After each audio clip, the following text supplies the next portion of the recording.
Welcome back to my channel. चलिए हमारे soulmate के नेक्स्ट पार्ट यानी पार्ट 6 को स्टार्ट करते हैं। लास्ट पार्ट में हमने देखा था कि ड्रंक वांग जी को संभालने की कोशिश करता है और ड्रंक वांग जी विंग को अपना विंग समझ के या मो शुआनू को अपना विंग समझ के किस कर लेता है और वहीं वो दोनों एक रूम में सो जाते हैं। अब आगे वांग जी कि जब मॉर्निंग में आँख खुलते एज यूजुअल अपने टाइम से पक्का वांग जी अपनी मॉर्निंग रूटीन के अकॉर्डिंग जब सुबह उसकी आँख खुलती है तो उसका सर बहुत ज़्यादा पेन में रहता है, उसे बहुत ज़्यादा हेडेक हो रहा होता है। वांग जी को तो अच्छे से याद है कि उसने ये ड्रिंक नहीं किया था, उसने तो सिर्फ कुछ ही ड्रिंक लिए थे, लेकिन इतना ज़्यादा स्ट्रांगली उसकी बॉडी पे ये ड्रिंक असर कर सकता है उसे एक्सपेक्टेड नहीं था, क्योंकि विंग के जाने के बाद तो वो एक हैवी ड्रिंकर बन गया। अब तो उसे नशे भी नहीं होते, लेकिन कल उसे नशा हुआ। वो इस चीज़ के सर पकड़ के सोच ही रहा था और सडनली उसकी नज़र अपने साइड वाले पर्सन पे पड़ती है जो इस समय इस बेड पे है और बिल्कुल बंदर की तरह या ये कह रहे कोला बेयर की तरह उससे बिल्कुल लिपटा हुआ है, जैसे वो एक पेड़ हो और वो पर्सन एक कोला बेयर हो और बड़े उससे गले लगा के सो रहा है। वांग जी जब उस पर्सन की फेस देखता है तो गुस्से में लाल हो जाता है, क्योंकि ये पर्सन कोई और नहीं बल्कि मो शुआनू है। वांग जी गुस्से में धक्का मार के मो शुआनू को बेड से नीचे गिरा देता है। वहीं विंग धड़ाम करके जब बेड से नीचे गिरता है तो जोर से उसकी आँख खुल जाती है और वो जोर से अपने हिप्स को हिलाने लगता है और गुस्से में वांग जी की तरफ देखता है और चीखते होता है, लंजा तुम पागल हो गए हो क्या? इतनी जोर से मुझे बेड से गिरा दिया, मुझे कितनी चोट लग गई, तुम्हें बिल्कुल तमीज नहीं है, क्या हो गया है तुम में? मेरा हिस्टोरिकल लंजा कितना क्यूट था, मेरे टाइम का लंजा मुझे कितने प्यार से डील करता था, गुस्सा जरूर करता था, ऐसे धक्के मुक्के नहीं मारता था, तुम तो एकदम जानवर हो यार, एकदम ये विंग ऐसे बोल के दोबारा से अपने बम को सहलाने लगता है। वहीं ये बात सुनने के बाद वांग जी बड़ी बड़ी आंखों से देखता है और बोलता है, कौन लंजा और किस इंसान की बात कर रहे हो तुम? और मैं तुम्हारे साथ ऐसे ही डील करूंगा। तुम्हारी हिम्मत कैसे हुई मेरे रूम में आने की, मेरे बेड पे सोने की? तुम्हारी इतनी हिम्मत? और ये बोल के वांग जी गुस्से में उस जगह से उठता है और जोर से विंग को लात मारता है, जिससे विंग की आंख अब पूरी तरह से खुल जाती है, क्योंकि वांग जी ने सीरियसली पूरी फोर्स से उसे लात मारी है। विंग आधी नींद में था और अब तो उसकी नींद पूरी तरह से भाग जाती है। वो गुस्से में वांग जी की तरफ देखता है, पर इससे पहले वो कुछ और रिएक्ट करता है। वांग जी दोबारा से उसे एक लात मारता है, जिससे विंग थोड़ा सा रोल सा हो जाता है, लेकिन वो तुरंत अपनी जगह से उठ के वांग जी से थोड़ा दूर होकर खड़ा हो जाता है और चीखते हुए बोलता है, ये क्या बदतमीजी है? तुम्हारी हिम्मत कैसे है मुझे बार बार मारने की? तुम पागल हो क्या? मैं जानता हूँ तुम्हें विंग की डेथ का बहुत बड़ा शौक लगा है, मुझे पता है विंग से तुम बहुत प्यार करते हो, लेकिन इस तरीके से जानवर क्यों बनते जा रहे हो तुम? तुम्हें लगता है तुम्हारा विंग खुश होगा तुम्हें ऐसे जानवर बनता देख? तुम्हारी हरकतें देख के मुझे तो तुम पे तरस आ रहा है। क्या बनते जा रहे हो तुम तो कभी ऐसे नहीं थे। हाँ, जितना मुझे तुम्हारे बारे में समझ में आया या पता चला है, तुम तो बहुत अच्छे थे, पर फिर भी तुम ये कैसे जानवर बनते जा रहे हो? ना देखते हो ना बात समझते हो, बस अटैक कर देते हो, बेवकूफ बनते जा रहे हो। तुमने मुझसे पूछा कि रात में क्या हुआ? तुम्हें याद भी है तुमने क्या किया था? गलती तुम्हारी थी, इतनी बुरी हालत में आए थे तुम घर, मैं तुम्हारी मदद कर रहा था, तुम्हारी हेल्प कर रहा था, वरना तुम सीढ़ियों से गिर जाते, लेकिन बदले में तुमने मुझे फोर्स किया, तुम मुझे फोर्सफुली इस कमरे में लेके आए। शुक्र है भगवान का कि तुम सही टाइम पे बेहोश हो गए थे, वरना अब तो तुम पक्का मुझे मार देते और ये ऐसे प्रिटेंड करते कि गलती सारी मेरी है। एक नंबर के बेवकूफ गधे इंसान हो तुम।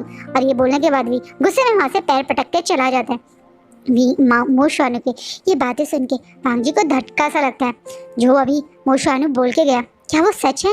क्या सचमुच में वांग जी एक जानवर बन गया है? मो शुआनू की ये बात कि विंग तुम्हें ऐसी हरकत करते देख के क्या खुश होगा? क्या वो जहाँ होगा वो तुम्हें इस हालत में देखकर ऐसी हरकतें करते देखकर खुश होगा? ये बात वांग जी के दिमाग में अब गोल गोल घूम रही है। क्या सचमुच में वो अपने विंग को उसकी सोल को पेन दे रहा है? क्या सचमुच में वांग जी की इस हालत को देख के रोता होगा, दुखी होता होगा? यही बातें अब वांग जी के दिमाग में चल रही है। वो भूल गया कि मो शुआनू उसके बेड पे था, उसके रूम में था। अब ये सारी बातें तो उसके दिमाग से निकल गई है, बल्कि विंग की अभी की बोली हुई बातें घूम रही हैं। वही विंग गुस्से में पैर पटकता हुआ जब रूम से बाहर निकलता है तो देखता है कि वहाँ पास में लान शिचैन खड़े हैं, हाथ में कुछ मेडिसिन लिए हुए। लान शिचैन मो शुआनू के रूम के बाहर खड़े हैं। इस तरीके से लान शिचैन मो शुआनू के रूम के बाहर खड़े हैं, ये चीज़ देखे विंग को थोड़ा शौक लगता है। वहीं लान शिचैन जब देखते हैं विंग थोड़ा सा लड़का आते हुए आ रहा है तो वो बहुत ज़्यादा घबरा जाते हैं और दौड़ के मो शुआनी के पास आते हैं और बोलते हैं, क्या वांग जी ने तुम्हें फिर से मारा? क्या वांग जी ने तुम्हें कुछ टॉर्चर किया? तुम आज वांग जी के रूम से निकले हो? क्या वांग जी ने रात भर तुम्हें पनिश किया? क्या क्या किया वांग जी ने? बताओ मुझे।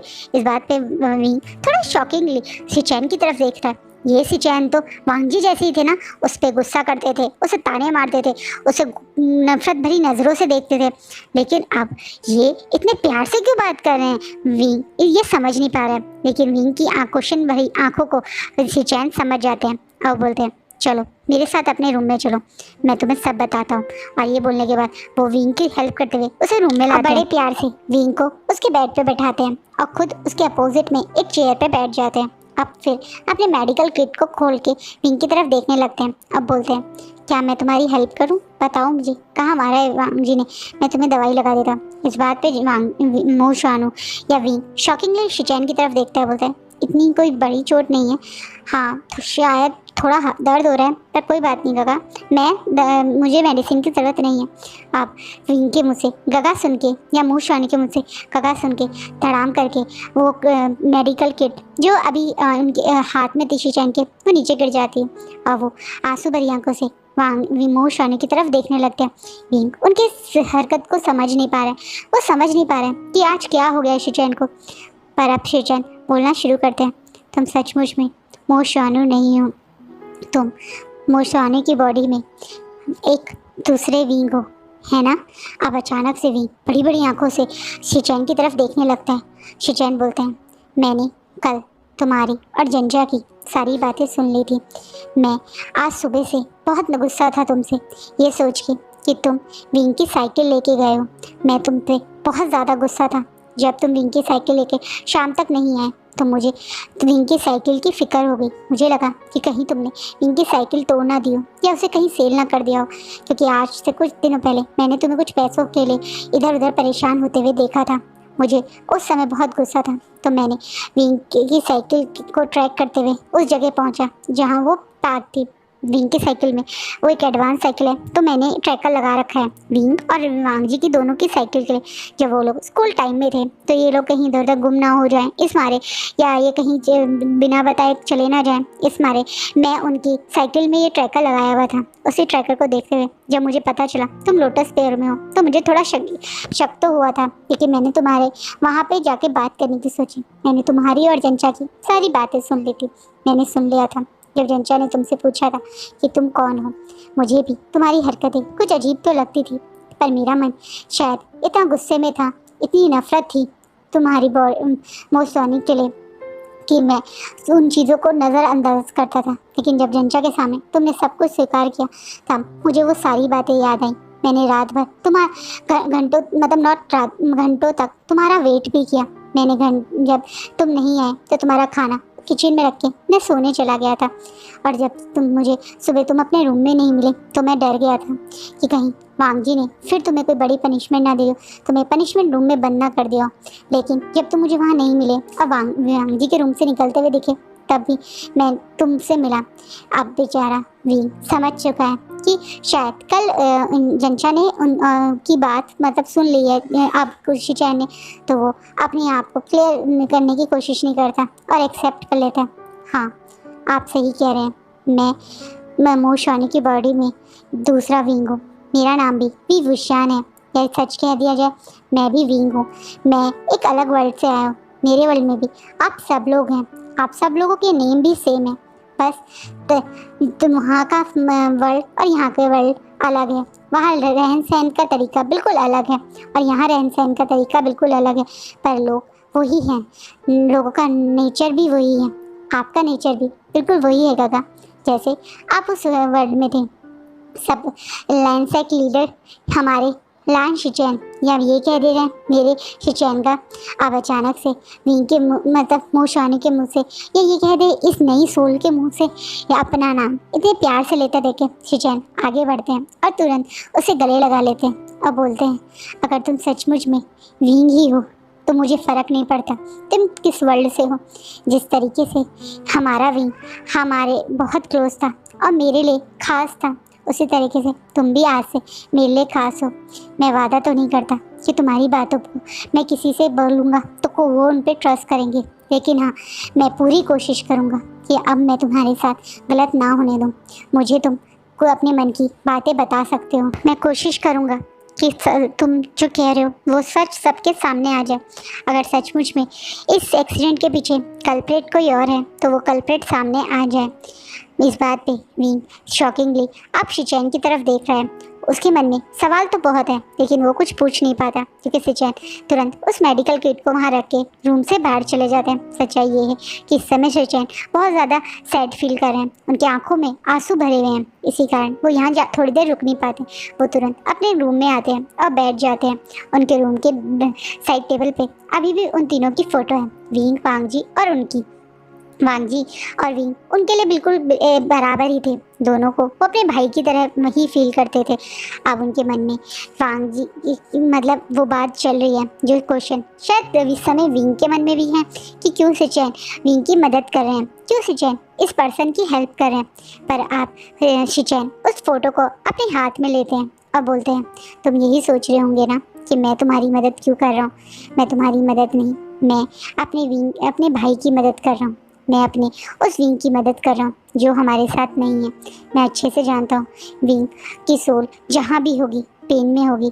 वांग जी की ये हालत देख के मैं अपने दोनों भाइयों को इस पेन से आज़ाद करना चाहता हूँ। तुम कौन से वर्ल्ड के विंग हो मुझे नहीं पता, पर अगर तुम इस वर्ल्ड में आए हो तो मुझे पूरा यकीन है कि तुम मेरे वांग जी के लिए ही आए हो। तुम एक विंग हो, वो विंग हो जो मेरे वांग जी को दोबारा से जीना सिखा सकते हैं। किस वर्ल्ड के हो मुझे नहीं पता, पर तुम्हारी बातें, तुम्हारी हरकतें हमारे विंग जैसी हैं। तुमने खुद कहा कि हमारे कल वर्ल्ड में रहन सहन अलग है, लेकिन लोग वही हैं, आदत वही है। तुम्हारी आदत भी मेरे विंग जैसी है, तुम्हारी आदत भी हमारे विंग की तरह ही है। तुम्हारे खाने का तरीका, तुम्हारे बोलने का तरीका, तुम्हारे चीज़ें हैंडल करने का तरीका बिल्कुल हमारे विंग जैसे हैं। और मुझे यकीन है कि तुम्हारे इस वर्ल्ड में आने का कारण कोई और नहीं बल्कि मेरा भाई है। मुझे यकीन है हेवन ने जब मेरे भाई को इस दर्द में देखा होगा तो उनका दिल में भी दर्द हुआ होगा, जितना दर्द हम सबके दिल में होता है। वांग जी की इस हालत को देख के तुम इस वर्ल्ड में मेरे वांग जी के लिए ही आए हो, तो मैं तुम्हें और वांग जी को इस बार ज़रूर मिलवाऊंगा। मैं तुम दोनों को अलग नहीं होने दूंगा। उस रियल कल्प्रेट को सामने लाने के लिए मैं तुम्हारा पूरा साथ दूंगा। और इतना ही नहीं, मैं तुम्हें और वांग जी को क्लोज लाऊंगा। अगर तुम इस वर्ल्ड में आए हो तो मेरे लंजा के साथ ही रहोगे, मेरे भाई के साथ ही रहोगे। तुम दोनों सोलमेट हो। तुम दोनों को खुद हेवन ने सोलमेट बनाया। शायद यही कारण है कि तुम्हारी सोल इस वर्ल्ड में आई है, और अब मैं तुम दोनों सोलमेट को ज़रूर मिलवाऊंगा। शिचैन ये सारी बातें बोल रहे हैं और सच्चाई यही है। यही कारण है कि शिचैन विंग की साथ दे रहे हैं। यही कारण है कि शिचैन रात में वो प्लेट खाने की रख के गए थे। वो विंग को वांग जी के लिए ही इस वर्ल्ड में आए ये सोच रहे हैं। ये सोल जो इस वर्ल्ड में विंग की आई है वो किसी और के लिए नहीं बल्कि उसके भाई के लिए ही आई है। वो ये चीज़ महसूस कर रहे हैं। शायद वो जो सोच रहे हैं वो सच भी है। क्या सच ये जो शिचैन सोच रहे हैं वो सच है या नहीं है उन्हें अभी नहीं पता, लेकिन वो विंग और वांग जी को हैप्पी देखना चाहते हैं। उन दोनों को मुस्कुराना देते हुए देखना चाहते हैं। वो यही बातें सोच रहे हैं। वहीं दूसरी तरफ वांग जी फ्रेश होता है और आज बिना ब्रेकफास्ट करे, बिना किसी से मिले तुरंत अपने ऑफिस चला जाता है। वहीं दूसरी तरफ विंग भी अच्छे से रेडी होके अपने कैफ़े जाता है। विंग उस पूरा दिन उस कैफ़े में जॉब करता है। वहीं साथ में अब उसकी दोस्ती वेंचिंग और वैनिंग से हो गई है। इस मॉडर्न वन के वेंचिंग का नेचर भी बिल्कुल उस हिस्टोरिकल वाली वेंचिंग वाला ही है, बिल्कुल सेम टू सेम। जरा जरा सी बातों पे गुस्सा करना, विंग को डांट लगा देना, और विंग का केयर भी बिल्कुल वैनिंग की तरह ही करना। विंग और वैनिंग की भी बहुत अच्छे से दोस्ती हो जाती है। विंग वैनिंग के नेचर को बहुत अच्छे से जानता है और ये भी जानता है कि वैनिंग कितना सॉफ्ट हार्टेड है, कितना साफ दिल इंसान है, और यहाँ भी उसकी अच्छी खासी दोस्ती हो जाती है। वहीं दूसरी तरफ आज शिचैन वांग जी के कैबिन में पहुँचते हैं, नॉक करते हैं, एंट्री करते हैं और वांग जी के आगे एक लंच बॉक्स रख देते हैं, जिसे वांग जी शॉकिंगली शिचैन की तरफ देखते हैं, फिर उस लंच बॉक्स की तरफ देखते हैं। अब शिचैन वांग जी से बोलना शुरू करते हैं, तुम सुबह बिना ब्रेकफास्ट के आ गए थे ना, मदर बहुत परेशान हो रही थी, इसलिए मैं तुम्हारा ब्रेकफास्ट यहीं ले आया। आप इन फाइल से बाहर निकलो और कुछ खा लो। नहीं काका, मुझे भूख नहीं है, ये बोल के वांग जी दोबारा से अपनी फाइल में रहते हैं। अब सिचैन वांग जी के हाथ से वो फाइल ले लेते हैं और बोलते हैं तुम चिंता मत करो, जितना तुम ब्रेकफास्ट करोगे मैं तुम्हारा काम कर देता हूँ, मैं ये फाइल संभाल लेता हूँ, तुम कुछ खा लो वरना तुम्हारी तबीयत बिगड़ जाएगी। तुम रात में काफ़ी ड्रंक आए हो, हमें गार्ड ने भी बताया, और तुम आज सुबह से भूखे पेट हो, फालतू में तुम्हारी तबीयत बिगड़ जाएगी, सब लोग परेशान हो जाएंगे, कुछ खा लो वांग जी। ये बोल के शिचैन तुरंत वांग जी को लिए वो ब्रेकफास्ट वाले बॉक्स खोल के रखने लगते हैं। वांग जी धीरे से चुपचाप से अपनी चॉपस्टिक उठाता है और कुछ फ्रूट्स और कुछ सैलेड खाने लगता है। थोड़ी देर में शिचैन जब देखते हैं कि वांग जी ने ऑलमोस्ट शायद जितनी उसे भूख है खा लिया है और अब सिर्फ खाने के साथ खेल रहा है, तो वो बोलना शुरू करते हैं तुम्हें भी कुछ अजीब लग रहा है ना इस न्यू मोशाने की हरकतों से। अब एकदम से वांग जी अपने ब्रदर की तरफ देखने लगते हैं। मुझे लग रहा है कि ये वो मोशानु नहीं है जिस मोशानु को तुम और मैं 8 साल से देख रहे हैं। अब वांग जी अपने ब्रदर की तरफ देखते हुए अपने चॉपस्टिक साइड में रखते हैं और बोलते हैं काका आप क्या कहना चाहते हैं। वांग जी तुम मेरी बात अच्छे से समझ रहे हो, तुम्हें अच्छे से पता है मैं क्या कहना चाह रहा हूँ। तुम्हें भी पिछले कुछ दिनों से ये मोशानु विंग की याद दिलाता है, मुझे भी ये विंग की याद दिलाता है। इस बात पे वांग जी गुस्से में अपने ब्रदर की तरफ देखता है और बोलता है वो विंग नहीं है और वो मुझे विंग की याद नहीं दिलाता, वो सिर्फ मुझे गुस्सा और नफरत फील करवाता है। जब भी मैं उसे देखता हूँ तो मुझे विंग के साथ उसने क्या किया है वो बातें याद आती हैं और कुछ नहीं। पर ये भी तो हो सकता है कि हमें सच्चाई पता ही ना हो। अब सिचैन थोड़ा सा क्वेश्चन ही करते हुए ये बात बोलते हैं। इस बात पे वांग जी गुस्से में अपने ब्रदर की तरफ देखता है, बोलता है आप ये क्या बोल रहे हैं काका, आप अच्छे से जानते हैं ये केस कई साल पहले ही बंद हो गया, उसने खुद आकर के माना था कि उसने वो एक्सीडेंट किया है। अब आप बोल रहे हैं कि हम वो ये बात सच नहीं है, तो क्या है सच, क्या बोलना चाह रहे हैं आप। विंग की डेथ से हम सब हर्ट हैं, विंग हम सब की लाइफ में इम्पोर्टेंट था। उस समय हम सब इतने दुखी थे, इतने अपसेट थे, इतने शैटर्ड थे कि हम सब खुद नहीं समझ पाए थे कि हमें कैसे रिएक्ट करना है। लेकिन अब मुझे भी लग रहा है कि कुछ गड़बड़ है, कुछ ऐसा है जो तुम और मैं नहीं जानते, कुछ ऐसा है जो हमसे छुपाया गया है। वांग जी हो सकता है मोशानु इनोसेंट हो, और अगर वो इनोसेंट है तो तुम्हें लगता है एक इनोसेंट को हमने 8 साल तक पनिश किया है, एक इनोसेंट को हमने 8 साल तक टॉर्चर किया है। जब ये बात विंग में की डेथ सोल महसूस करेगी तो तुम्हें लगता है कि उसे कितनी खुशी मिली होगी, वो भी पेन में होगी। वांग जी हम एक इनोसेंट को हर्ट करते रहेंगे तो विंग खुश नहीं होगा और विंग का कल्प्रेट खुलेआम घूमता रहेगा। हमें उसके कल्प्रेट के बारे में सच्चाई पता करनी चाहिए। इससे पहले वांग जी और गुस्सा करता, चीखता चिल्लाता, अचानक से उन दोनों को डोर के पास कोई है महसूस होता है और एकदम से वांग जी बोलता है कौन है। इस बात पे एकदम से डोर के पास नॉक होता है और वो पर्सन अंदर आने की परमिशन मांगता है। ये पर्सन कोई और नहीं मिमी थी। मिमी को यहाँ देख के शिचैन और वांग जी दोनों शॉक होते हैं। अब मिमी अपने चेहरे पे स्माइल करते हुए अपने हाथ में एक ब्रेकफास्ट वाली होता है ना प्लेट लेके एंट्री करते और बोलते वो एक्चुअली आंटी ने मुझे मॉर्निंग में बताया था कि तुमने ब्रेकफास्ट नहीं किया, तो मैं तुम्हारे लिए ब्रेकफास्ट लेके आई थी। आप दोनों बिजी हो तो मैं बाद में आ सकती हूँ।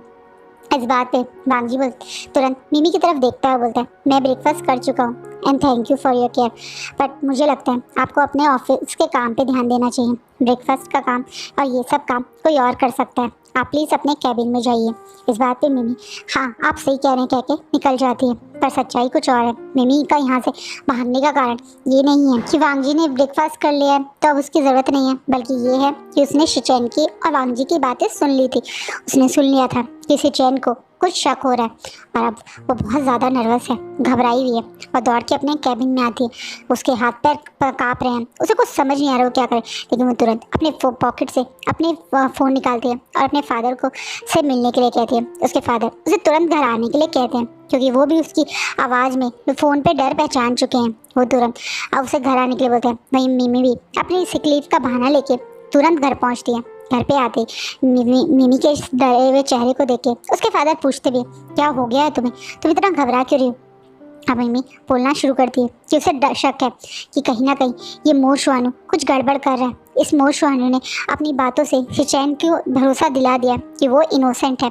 कहीं ना कहीं ये मोशवानू उसकी लाइफ बर्बाद करना चाहता है, वो उसकी लाइफ से सब कुछ छीन लेना चाहता है, वो मिमी का सच सबके सामने लाना चाहता है। इस बात पे मास्टर मो को भी बहुत गुस्सा आता है, क्योंकि मास्टर मो के लिए तो मिमी उनकी जान है, उनकी सबसे लाडली बेटी है। और मोशवानू तो एक बास्टर्ड चाइल्ड है, उसकी सिस्टर का एक बास्टर्ड चाइल्ड जिसका कोई फादर का भी उसे पता नहीं। तो वो क्यों एक बास्टर्ड चाइल्ड के लिए अपनी बेटी को, अपनी परी सी बच्ची को दुख में देखेगा। वो एकदम से मिमी के साथ दे, तुम चिंता मत करो, मैं इस मोशवानू को देख लूँगा, मैं इसे तुम्हारी लाइफ को बर्बाद करने नहीं दूंगा, तुम चिंता मत करो, जल्द से जल्द मैं इसे वांगजी की लाइफ से भी बाहर निकाल दूंगा, बस तुम देखते जाओ। पर कैसे करेंगे फादर आप, ये कैसे करेंगे? हम जल्द ही ये करेंगे। तुम्हें पता है ना वांगजी की सबसे कमज़ोर कड़ी कौन है, वांगजी की सबसे क्लोज कौन है? हाँ फादर, मुझे अच्छे से पता है, उसकी फैमिली। तुम यही तो नहीं समझ पाई मेरे बच्चे, वांगजी के सबसे क्लोज उसकी फैमिली ही नहीं बल्कि विंग की फैमिली है। आज तक वांगजी विंग की फैमिली के बारे में अपनी फैमिली से पहले सोचता है।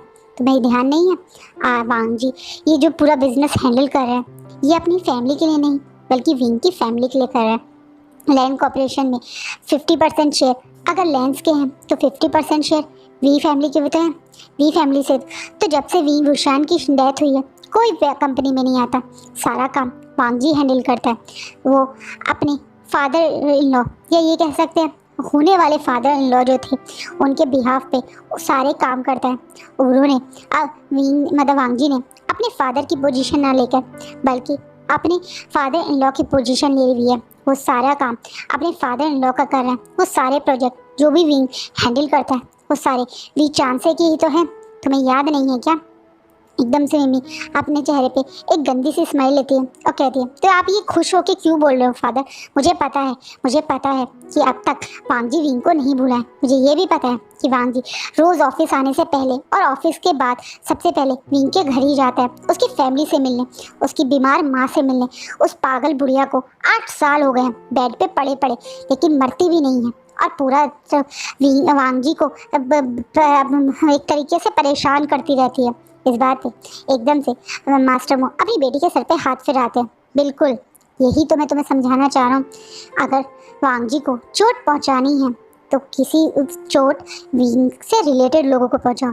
जब वांगजी के ये दोनों प्यारे मदर और फादर इन लॉ को चोट पहुँचेगी तो दर्द वांगजी को होगा, और अगर ये चोट पहुंचाने वाला मोशवानू होगा तो वांगजी क्या करेगा? तुम समझ सकती हो ना। अपने फादर की बात सुन के मिमी बहुत खुश होती है और ऐसी ही खुशी में जोर जोर से तालियां बजाने लगती है और एकदम से बोलती है, ब्रावो फादर ब्रावो, ये तो बेस्ट प्लान है। एक तीर से 2 निशान, विंग की फैमिली भी वांगजी की लाइफ से आउट होगी और मोशवानू भी। बिल्कुल हम ऐसा ही कुछ करेंगे। तो बताइए हमें क्या करना चाहिए? वही जो हम अब तक करते आ रहे हैं। और ये बात बोलने के बाद मोशवानू को फ़ोन मिलाने के लिए एकदम से मास्टर मो अपनी पॉकेट से फ़ोन निकालते हैं और मोशवानू को फ़ोन करते हैं। मोशवानू उनका फ़ोन आंसर ही नहीं करता है, 1-2 बार करते हैं वो आंसर नहीं करता और गुस्से में अपना फ़ोन बंद करते हैं और बोलते हैं, तुम चिंता मत करो, इस के चींटी के जो पर निकले हैं ना बहुत जल्दी ये मैं काट के रहूँगा। मेरा फ़ोन नहीं उठा रहा ना तो कोई बात नहीं, देखता हूँ मुझे अवॉइड कैसे करेगा। इसके बारे में मुझे एक एक चीज़ पता है। हाल ही में इसने जॉब करनी शुरू की है ना, उस कैफ़े में काफ़ी हंस के खुश होकर क्लाइंट को डील करता है ना, आज इस कैफ़े को भी मैं बताऊंगा। और ये बात बोलने के बाद मिमी को अपने साथ लेके मास्टर मो विंग के कैफ़े की तरफ बढ़ जाते हैं। वो विंग के कैफ़े के पास आते हैं और विंग के वहाँ पे जाके एज अ कस्टमर बन के बैठ जाते हैं। वो विंग को अब कुछ ऑर्डर देते हैं। वहाँ ही विंग मोशवान मतलब के एक फादर और बहन को देख के, इन शॉर्ट मास्टर मो और मिमी को देख के थोड़ा शौक होता है। वो इन दोनों को अब बहुत अच्छे से पहचान गया। वो समझ जाता है ये दोनों अपने किसी प्लान के साथ ही आए हैं, इसी कारण वो खुद ना उन्हें डील करके किसी और वेटर को उनके पास भेज देता है, क्योंकि ये इतना बड़ा कैफ़े है, इतना फेमस कैफ़े है, तो बहुत अकेले विंग तो वेटर है नहीं, या और दो तीन वेटर्स हैं, तो उनमें से एक को भेज देता है।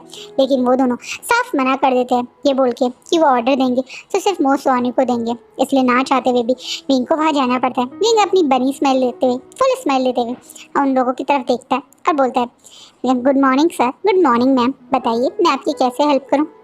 अब मतलब जान पूछ के मिमी और वो लोग आराम से उसे ऑर्डर देते हैं। जैसे वो यहाँ सिर्फ कैफे में कुछ ऑर्डर देना है, इनको पता है कि ये दोनों यहाँ आए नहीं, अगर ये सिर्फ ऑर्डर देने आते तो उस वेटर को भी दे देते, लेकिन स्पेशल विंग को बुलाया तो कुछ ना कुछ गड़बड़ करेंगे। इसलिए विंग कई बार क्रॉस चेक करता है कि आपने यही चाहिए ना, आपको यही ऑर्डर चाहिए ना, जान पूछ के, ताकि बाद में कुछ इशू ना हो। वो लोग थोड़ा सा फ्रस्ट्रेटेड तो फील कर रहे हैं, लेकिन अभी तो स्माइल करते हुए हाँ हाँ करके बोल रहे हैं। जैसे ही ऑर्डर आता है तो जान पूछ के मिमी उस हॉट कॉफ़ी को विंग की तरफ डाल देती है। लकीली विंग बच जाता है। कोशिश तो उसकी ये थी विंग जल जाए, पर विंग बच जाता है और एकदम से कूद के अलग हो जाता है। लेकिन मिमी जोर जोर से शोर मचा के खड़े हो जाती है, आउच आउच, मुझे जला दिया, मुझे जला दिया। ये सुन के आसपास के कस्टमर उस तरफ देखने लगते हैं और एकदम से वैन चिंग भी वहाँ पहुँच जाती है। वैन चिंग जब उन्हें पूछते हैं तो वो लोग बोलते हैं कि विंग ने अच्छे से सर्विस नहीं की, ऐसे इतनी ज़ोर से ट्रे रखी कि कॉफ़ी गिर गई, ऑलमोस्ट मतलब उसका पैर जल गया।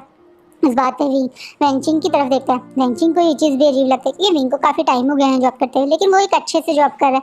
हाँ, वो थोड़ा सा बदमाशी करता रहता है, हमेशा हंसाता रहता है, लोगों से बातें करता रहता है, लेकिन हाँ, वो कभी ऐसे एक होता है ना जानबूझ के किसी को चोट पहुँचाने का काम तो वो नहीं कर सकता। वो फिर भी वेंचिंग कि वो उनके कस्टमर हैं तो उनसे सॉरी बोलती है। इस बात पे मिमी बोलती है कि ऐसे नहीं, उसे इस पर्सन से सॉरी चाहिए, ये अपने घुटनों पे बैठेगा और सॉरी बोलेगा क्योंकि इसकी वजह से मैं जल गई हूँ।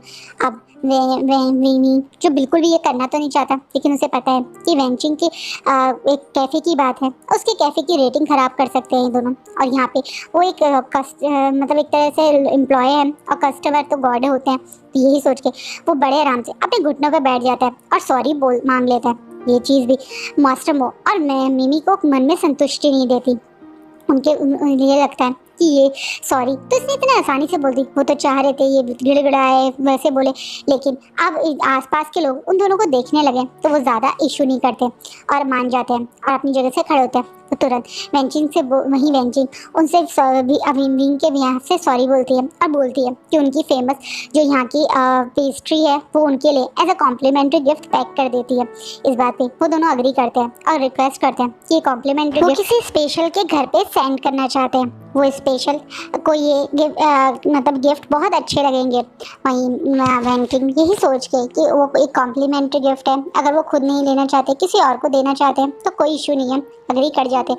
लेकिन वो दोनों रिक्वेस्ट करते हैं कि ये डिलीवरी खासकर विंग ही करे और एक एड्रेस विंग को लिख कर दे देते हैं। वेंकिंग भी उस एड्रेस पे एक पार्सल बना के विंग को दे देती है। विंग को आइडिया नहीं था कि ये मतलब जो डिलीवरी का काम है, क्योंकि वो कई बार डिलीवरी का काम कर देता है, कि स्पेशल उन दोनों के रिक्वेस्ट पे करवाया जा रहा है। वो सोचता है कि नॉर्मल जैसे डिलीवरीज के काम है तो वैसे ही ये काम है। वो उस कॉम्प्लीमेंट्री गिफ्ट को लेके उस एड्रेस पे चला जाता है। जैसे ही उस बंगलों के पास पहुंचता है तो देखता है कि इस बंगलों में चारों तरफ रोज़ के मतलब एक तरह से गार्डन सजाया हुआ है, जिसे बहुत अच्छे से मेंटेन किया हुआ है। विंग को भी ये रेड रंग के रोज़ बहुत सुंदर लगते हैं। विंग का फेवरेट कलर है रेड, ऊपर से ये रेड रोजेस तो उसे बहुत ज़्यादा पसंद है। विंग थोड़ी देख ले तो उस गार्डन की ब्यूटी को देखते ही गुम हो जाता है, खोलती है, लेकिन इसके बाद अंदर जाता है क्योंकि स्पेशल डिलीवरी थी और विंग से कहा गया था कि स्पेशली उन दोनों पर्सन के नाम में से किसी एक को देने है जिनका इस पे नाम मेंशन है। तो इस विंग अंदर आ जाता है और वेट करने लगता है उस पर्सन का आने का। लेकिन विंग जैसे ही अंदर एंटर होता है तो उसकी आंखें शॉक में बड़ी हो जाती है, क्योंकि इस रूम मतलब घर में एंट्री करते सामने डाइनिंग रूम टेबल के और डाइनिंग रूम के बीचों बीच की एक बड़ी सी वॉल पे विंग की फ़ोटो लगी हुई है, उसके दोनों पेरेंट्स के साथ में। विंग पहचान जाता है इस फोटो को, उस फोटो में उन दोनों को, क्योंकि ये उसी के पेरेंट्स हैं। हाँ, कल हिस्टोरिकल वर्ल्ड में वो बहुत छोटा था जब उसके पेरेंट्स की डेथ हो गई, लेकिन फिर भी उसे अपने पेरेंट्स की वो छवि याद है। एक बार जब वो अपने पेरेंट्स के साथ उस डंगी पे गया था, उसकी मदर की वो स्माइल, उसके फादर का वो फेस उसे याद है। इस फोटो में ये दोनों हैं और इसका मतलब विंग उसके ही घर आया है, उसके मदर और फादर के पास। ये सोच के विंग की धड़कन बहुत दिल बहुत ज़ोर ज़ोर से धड़कने लगता है। उसकी हार्ट बीट बहुत इंक्रीज़ हो जाती है। उसे यकीन नहीं होता कि वो रियल में उसकी इस वर्ल्ड के पेरेंट्स से मिलेगा जो देखने में उसी वर्ल्ड जैसे हैं। विंग के घर पे है वो, ये सीट वो सोच ही रहा था। तभी सामने एक लेडी आती है और विंग की आंखों से आंसू आने लगते हैं। ये लेडी कोई और नहीं बल्कि विंग की मदर है, चांसा सरन है। और आज का फैन फिक्शन ही रुकता है। सो गाइज, आपको क्या लगता है अब क्या होगा? विंग अपने घर में आए और क्या प्लान किया है मिमी और मास्टर मो ने, ये दोनों मिलके क्या करने वाले हैं, वो भी आपको नेक्स्ट पार्ट में पता चलेगा। प्लीज़ मुझे अपने कमेंट के थ्रू अपने फीडबैक्स देते रहिए कीजिए। और हाँ, अगर वीडियो अच्छी लगे तो लाइक भी किया कीजिए। Thank you.